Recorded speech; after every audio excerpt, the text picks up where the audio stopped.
cosas nocivas se hacen virales, ¿por qué no hacer viral una buena nueva? Una buena nueva, una buena noticia. Entonces, pues damos la bienvenida a todas las personas que nos visitan. Siéntanse en casa, siéntanse a gusto. Este es su lugar entre amigos. Y saludamos a todas las personas que nos ven por redes sociales, que están y que van a sintonizar esta página de Facebook, que les sea de bendición. Hoy vamos a tocar un tema bien padre, un tema que te va a ser de mucha bendición, y le pusimos por nombre Cambiemos la genética. ¿Cómo se llama? Cambiemos la genética. Sabes, cuando nosotros nacemos traemos una genética inmersa, traemos una naturaleza, y esa naturaleza pues no se puede cambiar. Ahorita hay un proyecto muy grande a nivel mundial que se llama el proyecto Genoma. Alguien por ahí lo ha de haber escuchado. Esto en el argot médico es como que ciencia ficción, ¿no?, para mucha gente, pero ya es una realidad. El proyecto Genoma es el que se comienza a estudiar el mapa genético de cada ser humano, y se puede modificar de una forma artificial, de una forma humana. Se toma el mapa genético y por medio de estudios y por medio de aparatos muy sofisticados se comienzan a eliminar algunas cadenas genéticas que no nos gustaría que nuestra descendencia tuviera. ¿Como cuál? Como el color del cabello. Hay gente que le gustaría tener el color rubio, ¿no? Hay gente que le gustaría tener los ojos verdes, ¿no? Envidiable los ojos de estos muchachos que son extraordinariamente bonitos. Hay gente que le gustaría tener una nariz así afilada, ¿no? Yo me veo y, híjole, le digo, a mí sí me hubiera salido caro el proyecto Genoma, ¿no? Hubiera querido cambiar algunas cosas, que la estatura, podemos modificar estatura, podemos modificar color de piel, textura de piel. Hay pieles que son muy, muy delicadas, y las que son delicadas quisieran ser un poquito más duras, pero las que tienen así como cuero de burro las quisieran tener de princesas, ¿no? O sea, con nada estamos contentos. El que es chino lo quiere lacio, el que es lacio lo quiere chino, el que es negro lo quiere rubio, el que es rubio pues a veces hasta quiere pelón, ¿no? Estamos medio raros. Entonces el proyecto Genoma se encarga de modificar genéticamente las características del ser humano. Desgraciadamente todavía no avanzamos en esa área, porque pues estamos tomando un papel de Dios que no nos toca. Pero hay cosas que sí podemos modificar. Hay cosas que humanamente no podemos modificar, pero hay cosas que espiritualmente sí se pueden modificar. Sí se pueden modificar. Yo leía un salmo, y acompáñame a leer el Salmo 51, por favor. Salmo 51, del 1 al 7. Este es un salmo en el cual escribe David, y es un salmo bien padre. Todos lo hemos leído. A veces hasta es parte de nuestra oración el Salmo 51. A veces lo repetimos y lo repetimos, y tanto lo repetimos que a veces ni nos acordamos, ¿no? Salmo 51 dice oración de arrepentimiento, y comienza el 1 y dice: ten piedad de mí, oh Dios, conforme a tu misericordia, conforme a la multitud de tus piedades, borra mis rebeliones. Lávame más y más de mi maldad, y límpiame de mi pecado, porque yo reconozco mis rebeliones, y mi pecado está siempre delante de mí. Contra ti solo he pecado, y he hecho lo malo delante de tus ojos, para que seas reconocido justo en tu palabra, y tenido por puro en juicio. He aquí, en maldad he sido formado, y en pecado me concibió mi madre. He aquí, tú amas la verdad, en lo íntimo y en lo secreto me has hecho comprender sabiduría. Purifícame con hisopo y seré limpio, lávame y seré más blanco que la nieve. Y es un salmo en el cual David canta, en el cual David escribe y reconoce que hay una genética de pecado. Reconoce que hay una genética. Cuando tú lees la vida de David, es un hombre que fue un asesino, que fue un adúltero, que fue un mentiroso, fue un hombre gruesísimo David. Pero cuando él tiene un arrepentimiento completo delante de Dios, y él se quebranta y se arrepiente y llora delante de Dios, vuelve a hacer pactos a tal nivel que cuando él muere, el Señor escribe y le dice a Salomón: sé perfecto y sé recto como tu padre David, que tuvo un corazón conforme al mío. Entonces todos escriben y dicen: ¿cómo que David, un hombre que adulteró, un hombre que fue un asesino, un hombre que fue un mal padre, un hombre que abandonó a su familia, un hombre que le preocupó más la guerra que su casa, ¿por qué el Señor dice que tiene un corazón conforme al mío? Y te voy a decir por qué. porque fue un hombre que reconoció su genética de pecado y él se arrepintió y se colgó de la gracia de Dios y le dijo: ¿sabes qué? Tu gracia me va a cubrir. Y dice que el amor de Dios cubre multitud de faltas. David reconocía que había un pecado y que había una genética de maldad. Yo no sé si ahorita tú te pones a ver cuál sería tu genética de maldad. Yo quiero que durante toda esta plática, esta pequeña charla, tú vayas haciendo un poquito de remembranza y vayas enumerando algunas cosas que genéticamente están presentes en tu vida. Cuando digo genéticamente es que te la heredaron tus padres o a lo mejor tus abuelos. Genéticamente a lo mejor tienes un carácter horrible. Hablaba yo con un varón y le decía: lo primero que Dios tiene que cambiar en ti es tu carácter, porque tienes un carácter terrible. Te enojas de todo, haces cara. Si tienes hambre, te enojas. Si te dieron de comer, te enojas. Si está fría la comida, te enojas. Si no está a tiempo, te enojas. Si no te dieron caldoso, te enojas. Si te dieron pura carne, porque no te dieron verdura. O sea, pero todo el tiempo hay protesta.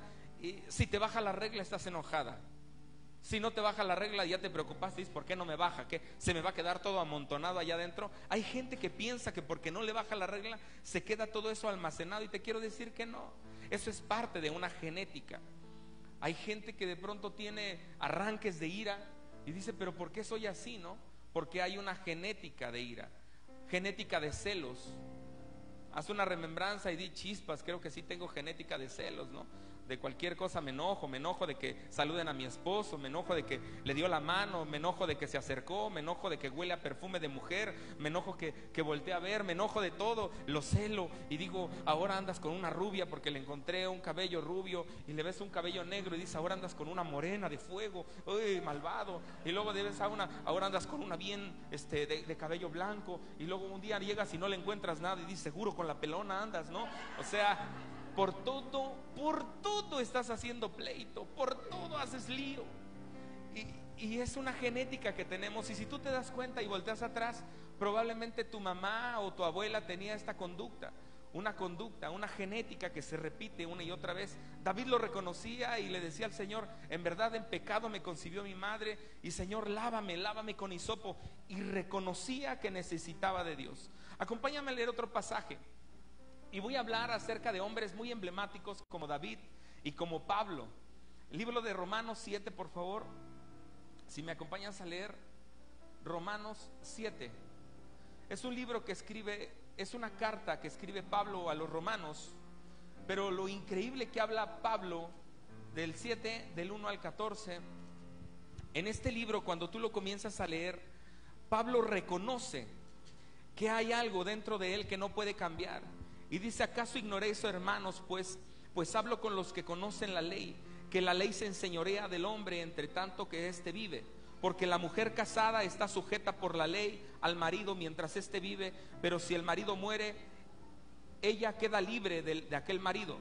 Y sigue.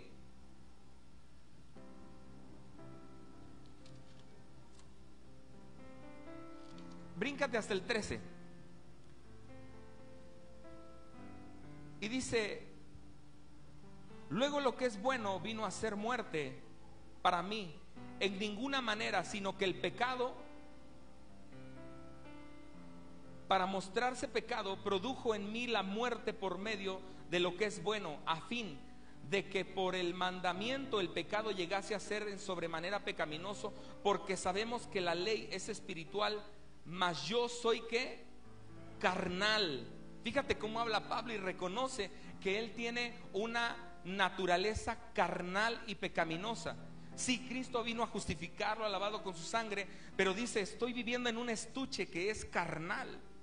Yo te quiero decir que el hecho de que tú reconozcas a Cristo como Señor y Salvador no te exime, ni tampoco te va a brincar las tentaciones. La Escritura dice: en el mundo tendréis tentaciones, y esto con Cristo, sin Cristo. Pero ¿qué es lo más importante? Que Pablo está reconociendo que este estuche es vulnerable.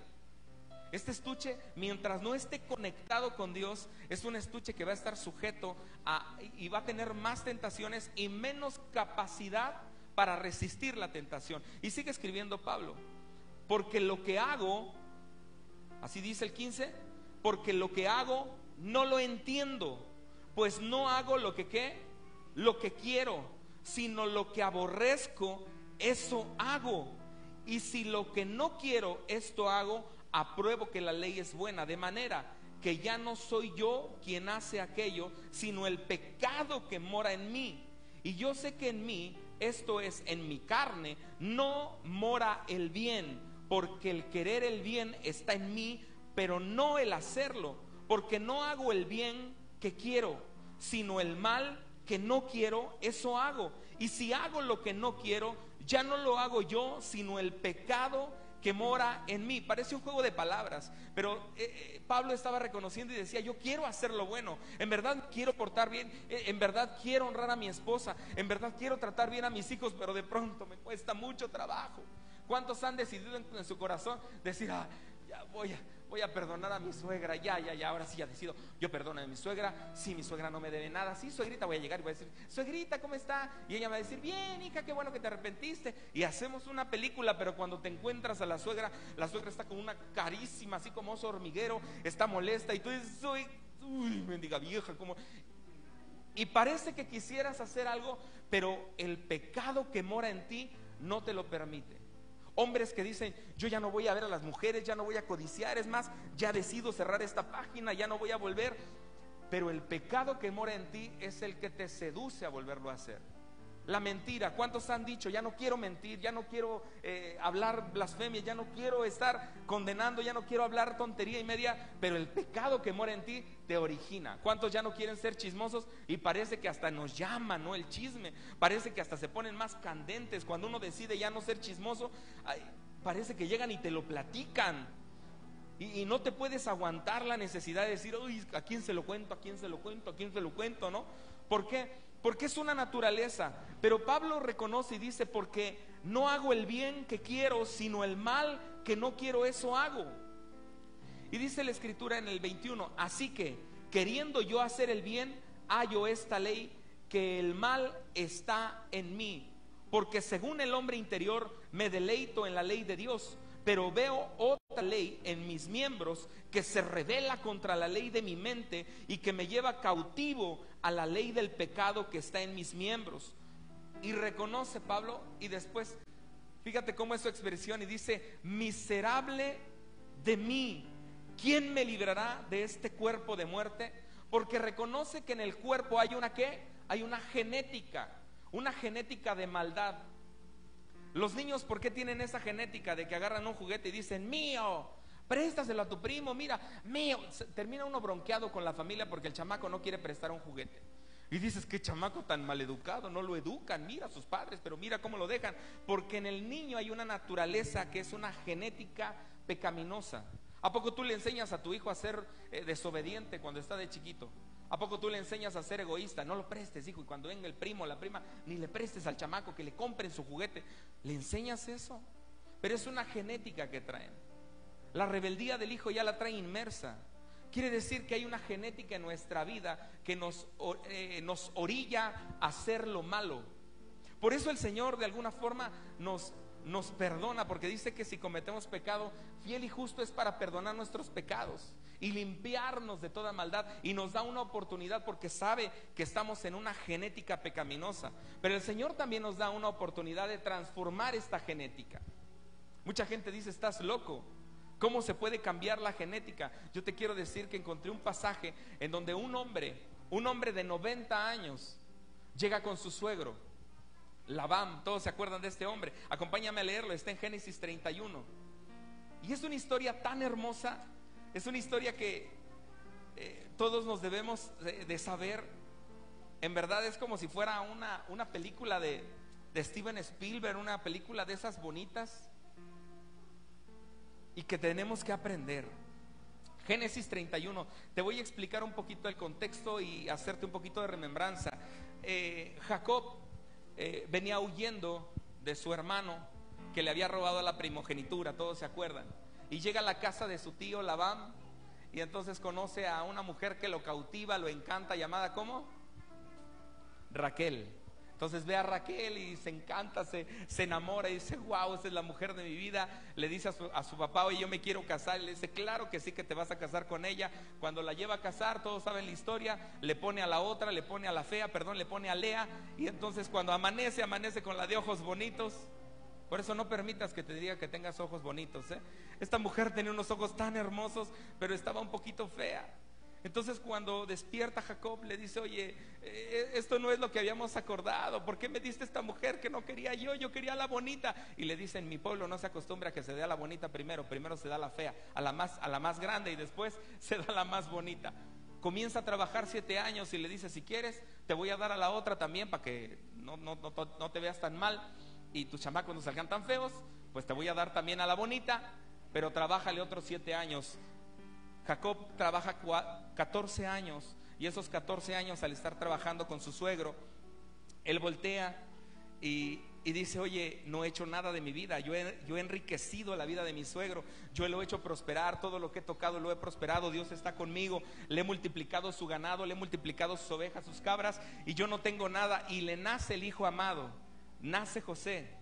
Y entonces cuando nace José, él se arma de valor y le dice: no, yo ya tengo 90 años. Para este entonces Jacob ya tenía 90 años, ya había trabajado 14 años para su suegro y no tenía una herencia, no tenía algo propio. La verdad es que es preocupante cuando llegas. Estábamos hablando mi esposa y yo, y estábamos estudiando acerca de la crisis de la media vida. ¿Alguien ha escuchado esa crisis? La crisis de la media vida. Es la crisis cuando llegas a la mitad de tu vida, entre 40 y 50 años, y de pronto haces una pausa y volteas hacia atrás y dices: ¿cuánto he logrado? ¿Cuánto he avanzado? Ya crecí a mis hijos, chispas, no tengo una casa completa, híjole, pues el trabajo todavía no es mío, no tengo una empresa. Y volteas hacia adelante y dices: ¿cuántos más me quedan hacia adelante? Esa es una crisis, porque comienzas a hacer un balance y dices: ¿y qué tal que me enfermo? ¿Y qué tal que ya no puedo? ¿Y qué tal que no me alcanza el tiempo? Esa es una crisis. Y hablábamos mi esposa y yo acerca de la crisis, que va a ser una plática, la crisis de la media vida. Y este hombre se para a los 90 años, creo que le llegó tarde esa crisis, y de pronto ve y dice: wow, ya tengo 90 años. Y tú recordarás, los hombres de antes vivían muchos años más porque no había tanto pecado en esta tierra. Y entonces hace un análisis y comienza a hacer un balance y dice: ya nació mi hijo amado, nace José, el hijo de la mujer amada. Y habla con su suegro Labán. Y la historia comienza aquí. Acompáñame a leer Génesis 31:25.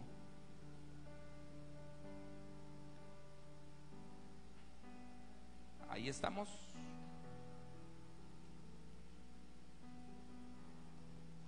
A ver, 30:25. Génesis 30:25. Y dice: aconteció cuando Raquel hubo dado a luz a José, que Jacob dijo a Labán: envíame e iré a mi lugar y a mi tierra. Dame mis mujeres y mis hijos, por los cuales he servido contigo, y déjame ir, pues tú sabes los servicios que te he hecho. Y Labán le respondió: halle yo ahora gracia en tus ojos y quédate. He experimentado que Jehová me ha bendecido por tu causa, le dice Labán. Y dijo: señálame tu salario y yo te lo daré. Y él respondió: tú sabes cómo te he servido y cómo he estado con tu ganado conmigo, porque poco tenías antes de que yo llegara a este lugar de mi venida, y ha crecido en gran número, y Jehová te ha bendecido con mi llegada. Y ahora, ¿cuándo trabajaré también para mi propia casa? Y él le dijo: ¿qué te daré? Y él respondió: Jacob, no me des nada. Si hicieres por mí esto, volveré a apacentar tus ovejas. Yo pasaré hoy por todo el rebaño, poniendo aparte todas las ovejas manchadas y salpicadas de color, todas las ovejas de un color oscuro y las manchadas y salpicadas de color entre las cabras, y este será mi salario. Y así responderá por mí mi honradez. Mañana, cuando vengas a reconocer mi salario, toda la que no fuere pintada ni manchada en tus cabras, en las cabras, y de color oscuro entre mis ovejas, y se me ha de tener como un robo.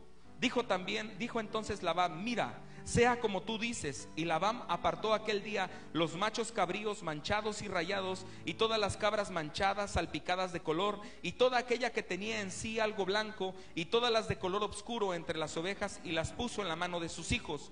Y puso 3 días de camino entre sí Jacob, y Jacob apacentaba las otras ovejas de Labán. esta historia es un poquito complicada porque llega y le dice: no quiero que me des nada, no quiero que me des un salario, mejor voy a seguir cuidando tus ovejas, pero aquí vamos a hacer algo, dice. Todas las ovejas que estén manchadas, que estén pintas, que sean negras y que estén lisadas, todas esas van a ser el salario mío a partir de hoy. Cuando tú regreses por el ganado y veas que si en mi ganado hay una que no es manchada, que no es salpicada, es tuya, pero todas las que quizás tú no quieras que estén obscuras, negras, manchadas, esas van a ser mi paga. Entonces, ventajosamente le gustó la idea a Labán y comenzó a hacer algo quizás natural para el ser humano. Acuérdate que el ser humano es ventajoso. El ser humano ve todo lo ancho para uno y ve lo angosto para los demás. Y entonces dice que pasa por todas las ovejas y le dice: me parece justo lo que vas a hacer. Va por todas las cabras, por todas las ovejas, y comienza a separar todas las que están manchadas, todas las negras, todas las pintadas, y solo le deja las blancas, puras blancas le dejó. Entonces la genética es que si un güero se casa con un güero, ¿qué va a salir? Pues güero, a menos de que sea como el de la canción del Sorullo, ¿no? Que solamente el negrito es el único tuyo. Eso se llama genética. La genética es que cuando tú tienes un hijo se tiene que parecer a ti, ¿no? No vaya a ser como el chinito de Saladitas Gamesa, ¿no? Todos son normales y este está rasgadito, ¿no?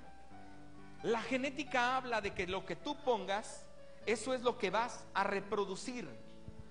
De las características que le dejó Labán con las ovejas a Jacob, fueron puras blancas, puras blancas. Dice que apartó hasta las negras, las pintadas, y se las entregó a sus hijos, y lo llevó 3 días de camino para que hubiera distancia, y solamente le dejó en el rebaño puras blancas, y dijo: ahora sí me lo voy a llevar al baile, ahora sí me voy a hacer más rico, porque al pensamiento de Jacob, de Labán, era que todas las ovejas que nacieran iban a ser ¿de qué color? Blancas, porque le había dejado genética blanca, porque le había dejado puras ovejas blancas. Sin embargo, Jacob dijo: me gusta, porque yo no confío en el hombre, yo confío en que Dios tiene que cambiar esta genética. Dios tiene que cambiar la genética de la que tú me dejaste. Tus padres te dejaron una genética, y te aseguro que esa genética tiene que tener efectividad, porque es algo científico. Pero te quiero decir que Dios va en contra de la ciencia. Dios llama, dice la Escritura, que Dios llama lo posible a lo imposible. Llama las cosas que no son como si fuesen. Cuando tú te casaste, se acercó tu suegra, se acercó la gente y dijo: tú no vas a llegar lejos con tu casa, tú no vas a llegar lejos. ¿Sabes qué? En menos de 2 años tú te estás divorciando, porque te conozco, te llevas a mi hija, pero me la vas a traer de regreso. Y lo más seguro es que muchos de ustedes tuvieron una genética de maldición, que cuando salieron dijeron: me acuerdo que cuando yo comencé a estudiar, la mayoría de mis compañeros me decía: ¿tú vas a estudiar medicina? Yo le decía: voy a ser médico. ¿Y vas a llegar a ser médico? Lo dudaban porque yo no tenía capacidad para ser médico. Lo dudaban porque yo no tenía características para ser médico. Les decía que genéticamente no soy parecido a un doctor.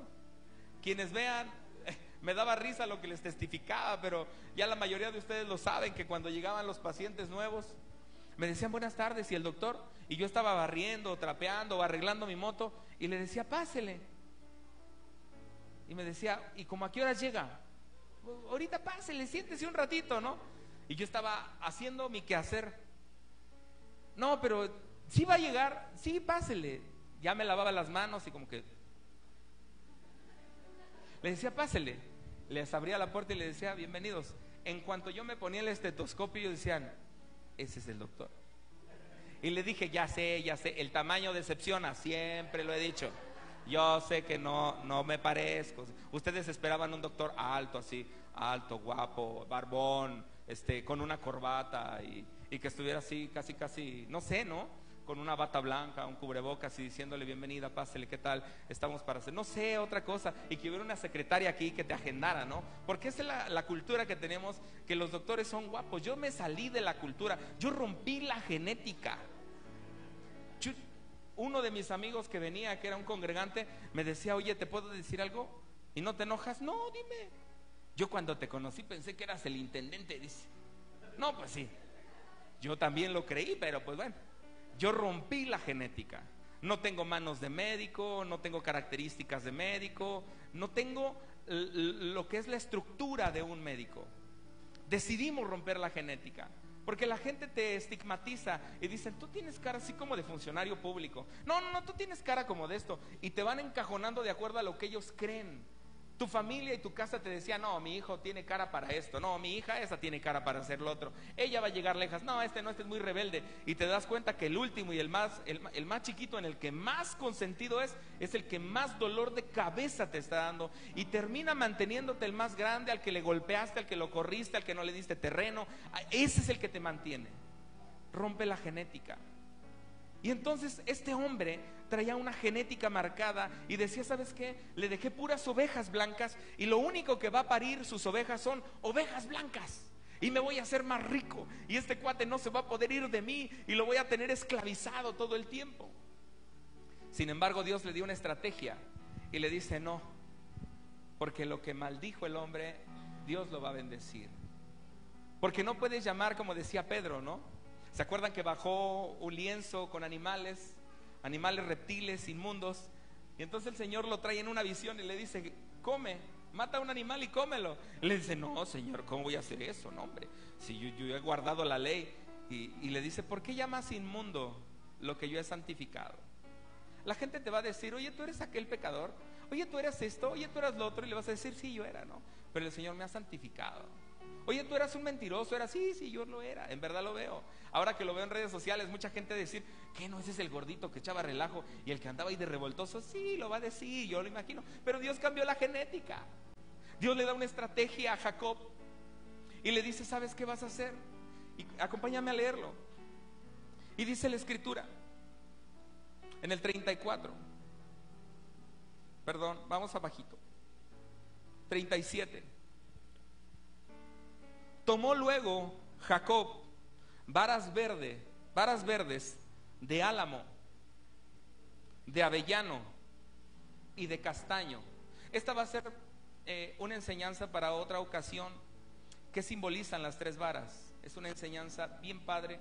Se las vamos a dar después. Ahorita no la vamos a hacer porque se va a hacer muy extensa.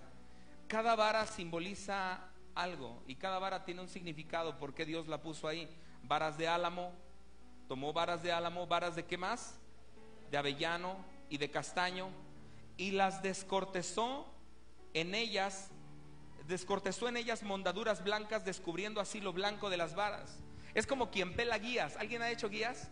Que tiene que quitarle un pedacito, como que pelarlas y quitarles la guía, no sé cómo se llama,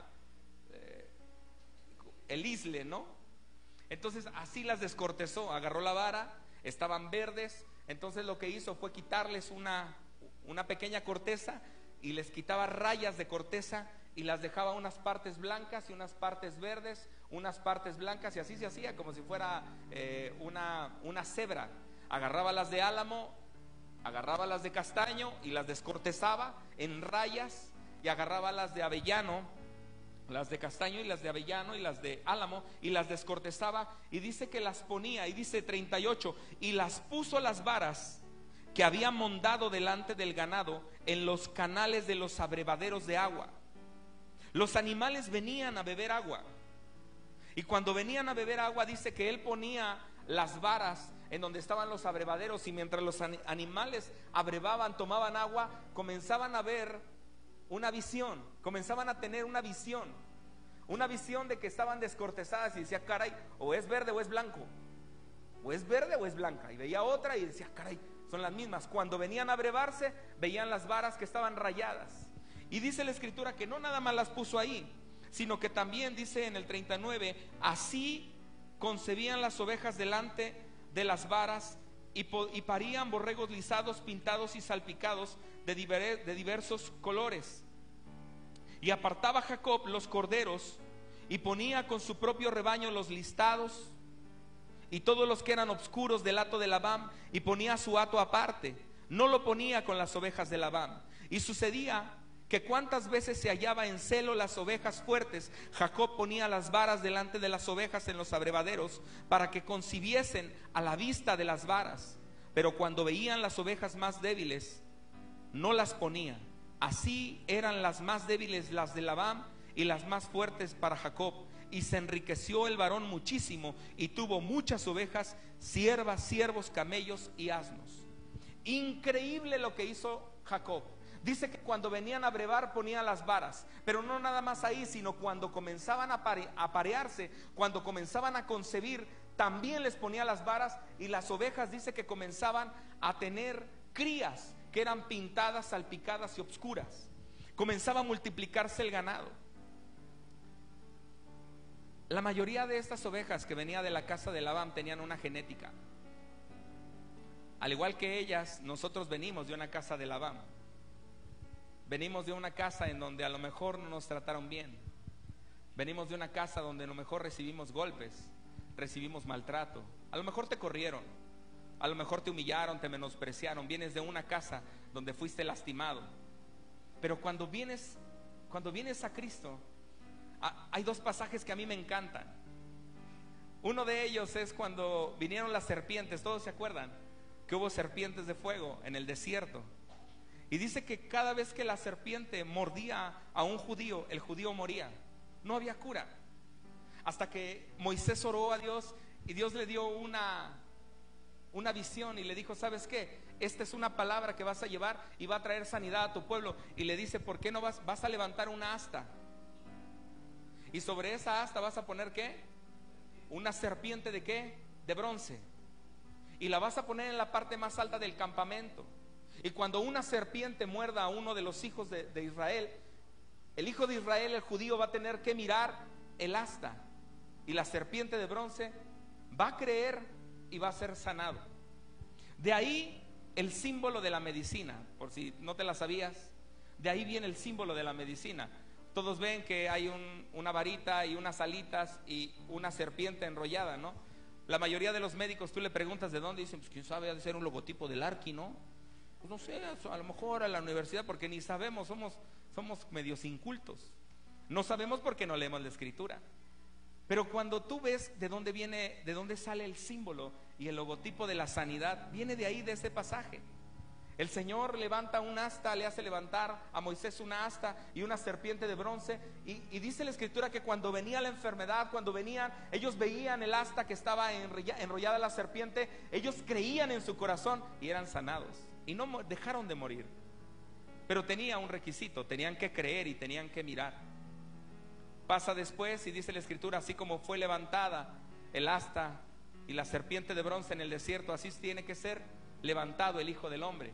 Así Cristo fue levantado en una cruz, fue crucificado en una cruz, y todo aquel que mire la cruz va a cambiar la genética de su vida, va a cambiar la genética de tu vida. Yo sé que tú y yo venimos estigmatizados con una genética que no se puede cambiar, una genética de fracaso. ¿Cuántas personas tú conoces que inician un negocio y no prosperan? ¿Cuántas personas tú conoces que ponen un negocio y parece que les cae la mala suerte y no prosperan y no levantan? ¿Cuánta gente tú conoces que se muere de diabetes y terminan dializándola porque hay una genética de muerte? ¿Cuánta gente tú no conoces que económicamente, aunque se esfuerce, no le alcanzan los recursos para sacar adelante su familia? ¿Cuánta gente tú conoces que genéticamente está diseñada para el divorcio? Dicen: bueno, así como se divorció mi abuelo, así se divorció mi papá, y lo más seguro es que me toque a mí el divorcio. ¿Cuánta gente no conoces tú la infidelidad que vive porque fue infiel el abuelo, porque fue infiel el papá y porque el hijo va a ser infiel? Así el que es borracho, así el que es mentiroso, así la que es ponle el nombre que quieras. La genética se va repitiendo como si fuera una cadena, un eslabón. Jacob toma la visión y le pone las varas delante de las ovejas, y dice que cuando venían a brevarse, él les ponía una visión y la visión iba cambiando. Eran blancas pero parían salpicadas, eran blancas y parían obscuras, eran blancas y parían manchadas, y todo el mundo decía: ¿pero qué le está pasando? Está cambiando la genética por una visión que Jacob les puso a las ovejas. Ahora yo te pregunto, ¿Qué visión les estás transmitiendo a tus hijos para que ellos sean fruto de esa visión? Nosotros tenemos que ser como esas varas con nuestros hijos. Todas las mañanas nos levantamos a orar, mi esposa, tu servidor y mis hijos. Y yo te quiero decir que a los chamacos no les gusta orar. No sé si los míos están raros, mis chamacos. No sé si a los tuyos igual les pase, o a lo mejor ellos sí son bien buenos para orar, pero estos no, estos son duros. Y mi esposa, estamos orando ella y yo, y le dice a una de mis hijas: ora, intercede por esto. Señor, yo te pido, ayude, Señor, bendice, Señor. Mi esposa quisiera tragárselas. Uy, pero qué tal para ver tele, qué tal están buenas, ¿no? Qué tal para andar viendo redes sociales, qué tal buenos están, ¿no? Qué tal para aprenderse otras babosadas, qué tal cómo están buenos. Pero cuando tú les dices que oren, la genética de ellos es necedad, y es decir, no lo quiero hacer. O sea, no quiero orar, porque hay una genética, lo que hablaba Pablo, porque quiero hacer lo bueno y no lo hago, porque quiero hacer cosas que sean de bendición y resulta de que hago lo contrario. Mis hijas tienen una genética que no les permite, ¿sí?, tener un tiempo de adoración, un tiempo de intimidad. Les cuesta mucho trabajo. Pero entonces mi esposa y yo nos tenemos que convertir en varas para que ellas estén copiando la visión. Y te aseguro que después de 21 días, cuando ellas comiencen a ver la visión, van a comenzar a aprender a orar y van a decir: wow, ya me gusta tener intimidad con Dios. Pero si tus hijos no te ven como una visión y tú no te pones delante de tus hijos van a hacer lo que quieras. Por eso vas a comenzar a tener dolores de cabeza con tus hijos. ¿Cómo quieres que tus hijos hablen bendición si tú y yo hablamos puras leperadas? ¿Cómo quieres que tus hijos dejen de ver tele si lo primero que llegamos a la casa es agarrar el control y sentarnos en la mesa y que nadie nos esté molestando? ¿Cómo quieres que tus hijos se vuelvan a la lectura si tú y yo no somos una visión para que ellos copien la visión y estén leyendo? ¿Sabes por qué? Porque no nos descortezamos, no nos abrimos delante de Dios y ellos no pueden copiar la visión. Hay que cambiarles la genética. Tú tienes una genética porque viste a tus padres con esa genética. Tú viste a tus padres cómo trataba a tu papá, a tu mamá. Tú viste a tus padres y la genética es de que la mujer no tiene que dejar al marido, se tiene que someter y no lo dejes aunque el otro te engañe y te golpee. Usted es mujer de campo y usted se aguanta y usted hasta el último. No, te quiero decir algo, la genética tiene que cambiar. Y no te estoy diciendo que te divorcies, te estoy diciendo que ahora vas a orar por tu esposo y ahora vas a clamar y vas a interceder. La genética habla de que por ti y por mí nunca oraron por mi esposa. Nacían los hijos y ¿qué decían los padres? Ojalá y se busque una buena mujer, ojalá y se case con un buen hombre. Me acuerdo que mi papá, cuando nos sentaba a platicar, nos decía: estudien, esfuércense, porque este mundo no es de los mediocres. Imagínense, ojalá no les toque un marido que sea borracho, un marido que no quiera trabajar. Para eso ustedes trabajen, tengan su dinero. Y mira, la genética iba entrando, ¿no? Iba entrando la genética. ¿Sabes? Ahora ha cambiado la genética, porque ahora nosotros estamos confiando en que Dios va a proveer a mis hijas de hombres apasionados. Y estamos orando desde que ya estaban chiquititas. Mi esposa y yo orábamos, y a lo mejor otros se reían porque decíamos: Señor, prepara el marido de mi hija, Señor, un esposo apasionado, un esposo lleno de Dios, no sé, un ministro, un misionero, un pastor, un hombre que, Señor, en verdad esté apasionado. Todos dirán: está re chiquita, ya le estás aventando al ruedo, ¿o qué? No, pero mi obligación es cambiar la genética. Mi obligación es que a mis hijos les toquen buenos esposos, buena esposa a mi hijo, que sea un hombre trabajador, un hombre temeroso de Dios, un hombre apasionado. Eso es lo que anhelamos para nuestros hijos. ¿Anhelamos que se preparen? Sí, anhelamos que se preparen, pero sobre todo que sean hombres temerosos de Dios. Tenemos que cambiar la genética. ¿Cómo se cambia la genética? Dice la Escritura que Él los puso en el lugar donde venían a abrevarse. Yo te pregunto, ¿dónde se abrevan tus hijos? ¿Dónde vienen a descansar y a refrescarse tus hijos? Y dices: bueno, los traigo a la congregación, los traigo a la iglesia. Sí, pero los responsables no somos nosotros. Nosotros solamente somos instructores, pero los responsables de los hijos son ustedes. Ustedes con su testimonio, ustedes con su vida, ustedes llamándolos, orando, enseñándoles a leer. Yo te quiero preguntar, ¿cuántas veces tus hijos han leído la Biblia completa? Nos leemos durante toda la vida un montón de basura y de libros. Dice la Escritura que la letra mata, mas el espíritu vivifica. ¿Cuántos libros tú leíste? Ponte a pensar nada más desde la primaria. Hemos leído un montón de libros. ¿Cuántas veces tus hijos te has sentado a leer la escritura con ellos? ¿Cuántas veces has seguido la guía? No me vengas a decir ahorita que tienes unos hijos fracasados, porque la responsabilidad es de nosotros como padres, que nos vean leyendo, que nos vean orando, que nos vean dignificando el testimonio por el cual recibimos a Cristo. Tenemos que dar un ejemplo. Este hombre cambiaba la genética de la casa de Labán, y ahora ya no eran ovejas de Labán, sino ahora eran ovejas de Jacob. Ahora la genética había cambiado. Ahora ya no eran gente que estaba lastimada. Gracias, manita. Ya no eran ovejas lastimadas, ovejas que estaban siendo golpeadas. Muchos de nosotros venimos lastimados. Muchos de nosotros venimos quizás hasta desconfiados. Cuando vienen aquí, yo les tengo que decir, mira, no es una religión. La gente está harta de religiones. La gente ya no quiere conocer otra religión. Cuando tú les hablas de Cristo, les cuesta tanto trabajo aceptar.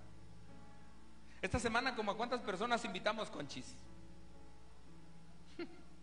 Yo creo que si invitamos a 25 personas fue poquito. Y les decíamos, te invito, mira, vente el martes a las 5 y el domingo a las 5 te espero. Y si es necesario, pues hacemos 2 reuniones, no pasa nada, pues. Nos modificamos y hacemos. Es que tengo compromiso. Es que, híjole, vivo re lejos. Es que, ¿y cómo le hago? Y es que mis hijos.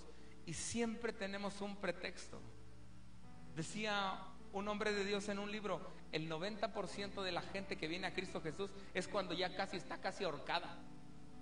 O sea, Dios nos ha dado oportunidad una y otra vez, pero llegamos a Cristo cuando ya tenemos el agua hasta el cuello. Cuando decimos, ya no sé ni qué hacer. Ya fui con el doctor, ya fui con el brujo, ya fui con el hierbero, ya fui con este, ya fui con el otro, ya fui con todo mundo. Y no te resolvió tu problema. Yo te quiero decir que no esperes a que lleguen esos tiempos. Dice la Escritura, si escuchas su voz, no endurezcas tu corazón. No endurezcas. Es el tiempo. Hoy el Señor quiere cambiar tu genética. El Señor tiene que cambiar tu genética. Hay cosas que dices, oye, ¿por qué me estoy amargando? Yo no era así. Antes yo te aseguro que de niña tú sonreías, pero la genética te marca que cuando llegas a los 40, a los 30 años te vuelves una amargada, porque así lo fue tu abuelita y así lo fue tu papá. Oye, ¿por qué puro pelear? Puro pelear con los chamacos, puro gritar con los chamacos, porque hay una genética, una maldición generacional que se trae y que no se ha roto. ¿Cómo la rompemos? Mirando a la cruz de Cristo todos los días. Hablaba yo hoy con un varón y yo le decía, ¿sabes? Yo he aprendido cada día a depender de Dios. Le platicaba, el día de ayer nos fuimos todos al cine, fuimos a pasarnos un tiempo increíble. Me deleitaba yo viendo a mis hijas jugar, me deleitaba yo viendo a mis hijas reír, sonreír, gritar. Y en ese momento le decía, Señor, permíteme vivir más años. Permíteme vivir más años. Y cada día que me levanto, aunque tengo que tomar pastillas, yo les quiero decir, dependo de Dios. Todos los días miro la cruz y le digo, te amo. Dame una oportunidad de vivir. Hay mucha gente que no toma ni un solo medicamento. Yo le decía a Armando, le decía, yo no me considero un mal hijo. Digo, ahí están mis papás. Y no me consideré un hijo malo, un hijo vicioso, que les diera dolores de cabeza. No me consideré un hijo que a lo mejor fuera rebelde o no. Me consideré un buen hijo. Me considero un hijo que amo a mis padres, los honro, los respeto, les proveo. Y entonces yo le preguntaba a Dios, ¿por qué me tocó a mí? Porque hay gente que de pronto es tan mala y no le pasa esto. Y el Señor me decía, porque quiero que dependas de mí todos los días de tu vida. Y hoy te quiero decir que para cambiar la genética tú tienes que depender de Dios todos los días de tu vida. Y todos los días mirar la cruz y decirle, Señor, cámbiame, Señor, transfórmame, Señor, guárdame, Señor, apasioname. Y estar dependiendo de Él, no como una religión, sino como una relación personal. Dios quiere cambiar la genética en ti. Dios quiere cambiar tu genética. Dios quiere cambiar hábitos, vicios, fracasos. Dios quiere cambiarlo. ¿Cómo? Cuando vemos la cruz. Este hombre se volvió inmensamente rico porque decidió cambiar lo que la gente decía que no cambiaba, que era la genética. Lo que es imposible para el hombre, para Dios todo es posible. Hoy tú puedes cambiar la genética de tu casa. Hoy tú puedes cambiar la genética en la relación con tu papá y con tu mamá. Tú puedes cambiar la genética con tu suegra. Ay, es que no la conoces. Dios lo puede hacer. Dios lo puede transformar. Te voy a pedir que cierres tus ojos ahí en el lugar donde estás. Gracias, Señor. Yo sé, Señor, que si comenzamos a ver diariamente la cruz, si diariamente vemos el sacrificio de amor, va a cambiar nuestra genética, va a cambiar las ataduras, vas a cambiar la amargura, vas a cambiar el dolor, vas a cambiar la preocupación, porque ahora voy a descansar en ti. Sí voy a tener problemas, sí voy a tener dificultades, sí, pero voy a depender de ti todos los días de mi vida, Señor. Hoy yo decido, Señor, cambiar la genética en mi casa, cambiar la genética en mi vida. Hoy decido romper con esa atadura, con esa maldición generacional de divorcio en mi casa. Hoy decido romper, Señor, creyendo que por tu sangre preciosa tiene el poder de pudrir todo yugo de esclavitud, de infidelidad. Hoy decido romper todo hábito oculto que nos ata. Hoy decido romper un hábito de mentira. Hoy decido romper un hábito de chisme, de egoísmo, de intriga. En el nombre de Jesús hoy decido romper con toda enemistad. Tú no te has dado cuenta, pero a veces hay situaciones que se repiten una y otra vez. Peleas con uno, discutes con otro y piensas que el mundo está en tu contra, pero no te has dado cuenta que la genética que tú traes es una genética de conflicto. Hombres rencillosos, mujeres rencillosas. Y yo te quiero decir que hay dos formas de que tú cambies la genética. Una, por la buena, y la otra, con un proceso de parte de Dios. Porque dice la Escritura que Dios al hijo que ama corrige, y al que toma por hijo lo tiene que reprender. Papi, yo bendigo esta casa.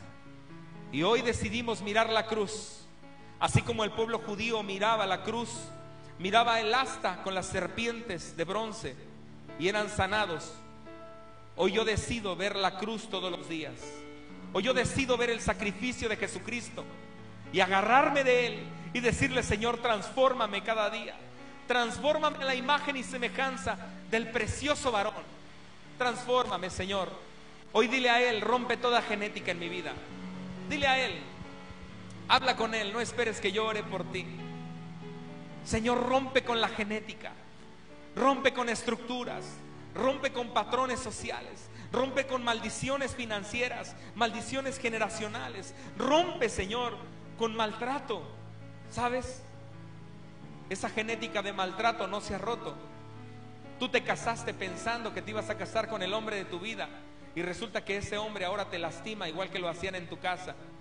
Y a veces decías: ¿cómo no vuelvo a mi casa? ¿Cómo no me regreso? Pero ahora tenemos que mirar hacia adelante y romper esas estructuras, romper con esa genética de maltrato, esa genética de humillación. Tus padres, tu familia te humillaban. Tú saliste de casa pensando que eso se había roto, pero te casas con un hombre que ahora también te humilla, también te ofende, también te subaja. Rompe con esa genética. Solo el amor de Cristo lo puede hacer. Solo el amor del Padre te puede venir a traer libertad. Dice la palabra: y conocerás la verdad y la verdad te hará libre. No es una fantasía, no es una religión, es fe. Al que cree todo le es posible. Y si tú creyeres, verás la gloria de Dios. Precioso Señor, aquí estamos. Rompe con esa genética de escasez. Tú pensaste que como eras pobre, esa genética se tiene que romper por medio de la sangre de Cristo. Hazlo, Señor. Hazlo una y otra vez. Hazlo una y otra vez. ¿Por qué no comienzas a platicar con Él? Él quiere verte hablar con Él. Abre tus labios. Abre tus labios. Tu oración pesa más que la mía. Tu oración tiene más poder que la mía.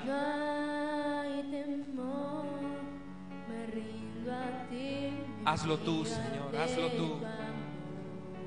Queremos que nuestros hijos copien visiones correctas. Queremos que nuestros hijos vengan con una nueva generación, que ellos vean milagros y vivan diariamente en lo sobrenatural. Queremos que nuestros hijos sean una casa diferente, no como la casa de Labán, que sea una casa de Israel, una casa de Jacob. Que nuestros hijos disfruten de un matrimonio extraordinario, de un gozo familiar. Que ahora puedas dar pasos de fe y disfrutar tu casa como nunca antes lo habías hecho. A ti tus padres nunca te disfrutaron. A ti tus padres nunca te besaron, nunca te dijeron: estoy orgullosa de ti. Hija, te amo. Hija, te amo. Tú no escuchaste esas palabras de mamá. Solamente escuchaste desacreditaciones, maldiciones, injurias. Esa genética se tiene que romper ahora con tu nueva generación. La generación que vas a parir va a ser una generación diferente, una generación distinta, una generación llena de Dios, que ve los milagros, que depende de ellos. Hazlo tú, Señor. Hazlo tú, Señor. Padre, ayúdanos a parir esas visiones, Señor, con nuestros hijos, Señor, para que puedan ver, Señor, que puedan ver una visión de amor en nuestras vidas como matrimonio, Señor. Que se rompa toda cadena de divorcio, Señor, y que puedan ver en nosotros, Señor, el amor